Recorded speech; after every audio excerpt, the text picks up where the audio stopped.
أنا ما أنت هالكنو تاجين هاي عبشة كسرابسن حدقة ملكيلها أستان كيبل تي في مدن عبد المنان يوسف محمد عبشة داسون وموجينا نص سلمي يكون موجينا عبشة داس وأنا دون إنه ينانو قارسينو مدحونها جمهورية الصومال عبد المنان يوسف محمد ومال قشدة تي في أستان تي في وحكي شقية أو هالكن أكو أركسان إن كبدن بقول إلا بعتن قف أو شقالة وحسيد دبن وشقية أستان ويجينا كفائدة يسوي تمبريران وشقية دليرو رئيس سومالنا وتردو دقائر إلا صدقف وحكلا ويجينا سد دبن وكفائدة وكشقية تكام قاري إلا أفرتن تكان ويجونا كفائدة يستا إيفنت قلب كأستان تيفي ما دام عبد المنان يوسف محمد هاي ملكي لهاس أنا آمسنا هاي سومالي لان إن أنا واحد بعتها إيه واحد دنبيه هناك قلين ما دام أنا آمسنا هاي عبد المنان يوسف محمد إنه له حقوقي هاي دفك مال قشة كسمة سومالي لان ما دام إنتاس أو رجع أو دليرة الدمر يعرض إيه هو يوين هاي كفاية يستان وحنا آمسنا هاي دفك رئيس سومالي لان إنه يندد وحشترا أو يسعاوية أو هالكقف إيش سومالي لان كشقيا إنه شن قوس كحوليها أما شن فاميلي وحنا عامسينها كدواد كون قف إنه كفايدة نصدق منه كفايدة يستان وحنا عطسنا والمدحونها جمهورية الصومال لان كعطسنا إن لو شيء دايو مدن عبد المنان يوسف محمد حد قالوا جيستين إنجنير عبد المنان يوسف محمد ملكي لها مال قشة شركة ما أنت عنو كشقينا دليرتها فرا بدلنا كشقيان أستان كيبل عبد المنان يوسف isaga iyo dadka kale la midka ee Soomaaliland markay dambiga galaan waxay xaq u leeyihiin si sharciga waafaqsan loo soo maro xidhitaankooda Cabdimanaan Yuusuf markii la xidhayay xilli habeenimo baa la xidhay waxaana loo soo maray qaab aan sharciga waafaqsanayn waana looma soo jarin Cabdimanaan Yuusuf markii la xidhayay waxa loo xidhay qaab u eeg aftub waxa 7 cisho ka badan oo ku xidhnaa meel aan la garanayn oo la ogeyn waalidkiisii ehelkiisii dadkii ku xidhnaa intaasi baanay ka warhayn taasina waxay balmarsantay shuruucda Soomaaliland ka shaqeeya Cabdimanaan Yuusuf waxa sidoo kale la duusiyay shuruuc fara badan oo Soomaaliland xuquuq fara badan ay u siisay waxa la duusiyay inuu wakiil qabsado waxa la duusiyay waalidkii la hadashay ehelkiisii waxa kale la duusiyay in la ogeysay waxa lagu haystay dhabta ilaa hadda waan taaganahay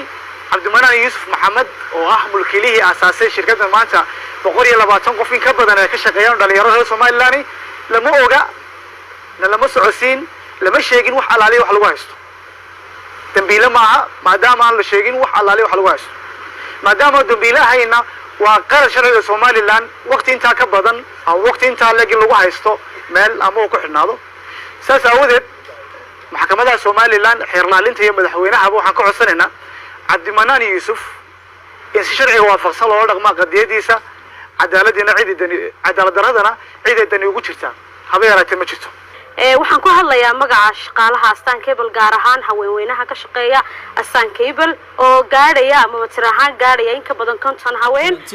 wadareemi kartaa kontonka haween ay halkan ka shaqeeya waxa ku xiran qoysas badan oo markaasi ama qoysaskooda ama qaar kale ahaadaan waxaan halkan taaganahay anagoo isku duuban oo shaqaalaha Astaan Cable gaadhaya 120 iyo in ka badan oo shaqaalood inaan madaxweyne ka codsano inaan cadaalad u halgan media ayaa sheegaya in Sidoonka ومركز شقابو رسمية دليرة فرها بدن قبيقودنا مركز Somaliland سوكنا قاعد تكوها يوحاكو صورا بالمنحة مركز مقعيسيهي Cabdimanaan Yuusuf Maxamed ahna saan hore u sheegay mulkiilaha Astaan Cable sidoo kale waxa ku qoran mahadsanid oo markaas kelmada ugu mahad celinaya shaqaalaha Astaan Cable ee shaqaabo ka fiican u sameeyay Cabdimanaan Yuusuf Maxamed ayaa in badan ka soo dhigay Hargeysa warbixino sirdoonada caalamiga maamulaha Astaan TV maamulaha Ethiopia iyo Djibouti shaqooyin badan oo kala iskale waxaan sheegayaa warar badan baan helaynaa oo keenayna Hargeysa waxaan helaynaa in lagu xiray nin guriga ku dhashtay isagoo ganacsada oo nin macruuf ah oo la dacweyn karo al-shabaab wuxuu kala xiriiray xasan afgoy oo ay wada deganaan jireen xaafadda barmuudo ee degmada hodan ee gobolka xasan afgoy waa madaxa maaliyadda ee al-shabaab waxaana labadooda isbaray injineer cabdullaahi cismaan oo ay jaamacadda tiro dhowr jeer oo la baara ayuu ka beensheegay ninka la rabo in maalkiisa la dhaco dhiiggiisana la banaystana magacyaa loo bixiyaa ma aqbalaynaa leenaha annaga magacyaa loo bixiyo dadkayaga waa nin ganacsadaa cabdimanaan yuusuf maxamed waxaan leenahay dowladda somalilan hadday sirdoonkeeda tahay hadday ganacsateheeda tahay hadday madaxweynaha tahay dadka ugu xiran yahay waa dowladda la yidhi waa dowladda kama warlaa beryadanna waa laga warwaa guriga ku xiraa waxaan leenahay cadaalad ha helo maxkamad ha loo soo taago ayaa sheegaya in sirdoonka u qaabilsan maamulka somalilan ay gacanta jeclo kale inay meesha ku jirto ragga ugu sarreeya ee dhaqa lacagaha ka yimaada dowladda qatar ee loo wado xarakada al-shabaab dan ayaa noogu wada jirta daacish ee ka dagaalamaya wiilashu meel walbay socdaan bariga iyo bartamaha Soomaaliya shakhsigan oo lagu magacaabo Cabdiraxmaan Yuusuf kuna dhex qariya siyaasadda wax ma haysto shirkad lagu magacaabo ayaa in badan siyaasadda meel ku egtaa ma jirto warbixinno caalamiga ah ay la wadaageen dalalka geeska gaar ahaan la fahamsiiyo ninkaas waxa ugu xiraya 2009 ayaa waxaan rabnaa xalaal maalin cada la qasho galbeed iyadoo lagu eedeeyay inuu la shaqeeyay dadka aan wada garanayno sharafta badan oo qiimaha badan oo dalkaas hogaamiya al-shabaab wuxuu kala xiriiray afgoy ama siyaasiyiin leh waxaan rabnaa arrintaas inay sida ugu degdeg badan amba ugu dhow madaxa maaliyadda ee ay jawaab cad nooga siiyaan labadooda isbaray ma rabna intuuna kala galo ma rabna in shacabkeena la isku diro waxaan meesha isugu keennay inaan cidna cayno maaha cidna wax ka sheegno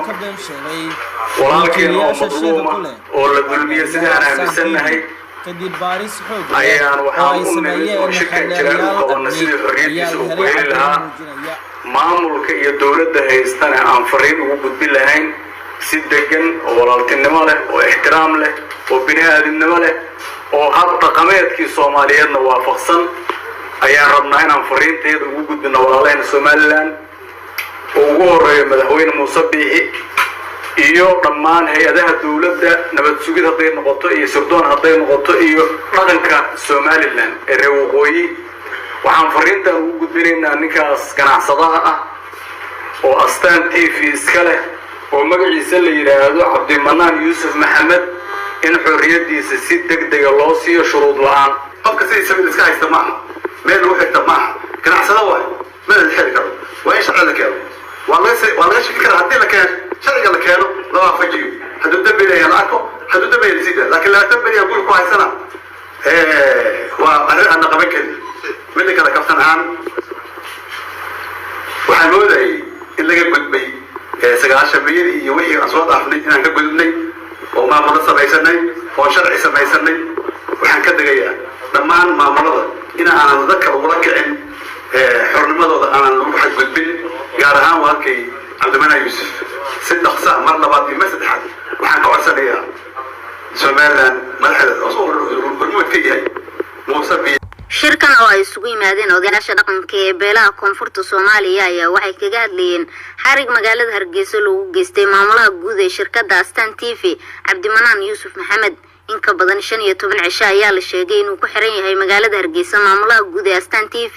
waxaana la sheegay in markaasi qaab shirqool ahaa loo xiray isaga oo lagu eedeynayay in ay isku heeb yihiin taliyaha nabad sugidda Soomaaliya qaar ka mid ah odayaasha dhaqanka ee halkaasi ka hadlay ayaa waxaa Somaliland ay ka dalbadeen in si bila shuruud ah loo sii daayo Cabdimanaan Yuusuf Maxamed maamulaha guud ee shirkadda Astaan TV waxaana ay sheegeen in ganacsigu uu xor yahay isla markaana aysan jirin wax dambi ah oo loo haysto Cabdimanaan waxaanu walaalahayaga reer Somaliland reer Sheekh Saxaaq waxaan ka codsanaynaa dhaqankooda oo Suldaan Cabdiqaadir Suldaan Maxamed iyo Boqor Buur Madow iyo ina Suldaan Cabdi iyo inta kale oo aan soo koobi karinba waxaan ka codsanaynaa in loo sii daayo wiilka Cabdimanaan Yuusuf Maxamed la yiraahdo oo aan la siyaasadayn dhaqanka Soomaalida ganacsigeeda iyo shacabka isdhexmarkiisa waxaanu codsanaynaa islaamnimaan ku codsanaynaa soomaalinimaan ku codsanaynaa bini'aadinimaan ku codsanaynaa waxaa xaqiiqa ah hadduu gobollada kale ee maamulada kale ee soomaaliya mid ka mida maanta ku xiran yahay codsi maanaan fushaneene waxaanu ficil baanu kaga jawaabi lahay 15,000 ilaa ugu yaraan 20,000 oo reer Hargeysa iyo Burcaha waa joogaan xamar ixtiraam aan idiin qabno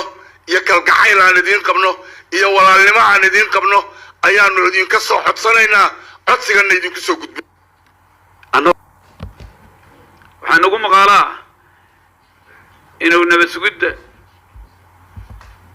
wiilka madaxda ka in arrintaas ay si gaar ah farta loogu fiiqayo waxaan leenahay istaas yaan la yeelin hana la bogsiiyo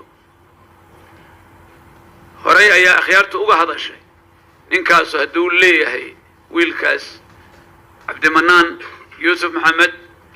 hadduu wax dembiya leeyahay iyadoo lilaahi oo daacad baana kala deeqdee bannaanka la soo dhigo waxaan aaminsanahay inuusan dembi lahayn waxaan aaminsanahay tuun iyo lajeclo kale inay meesha ku jirto ilma adeerayaal ha laga saaro waxaan idin leenahay ha laga saaro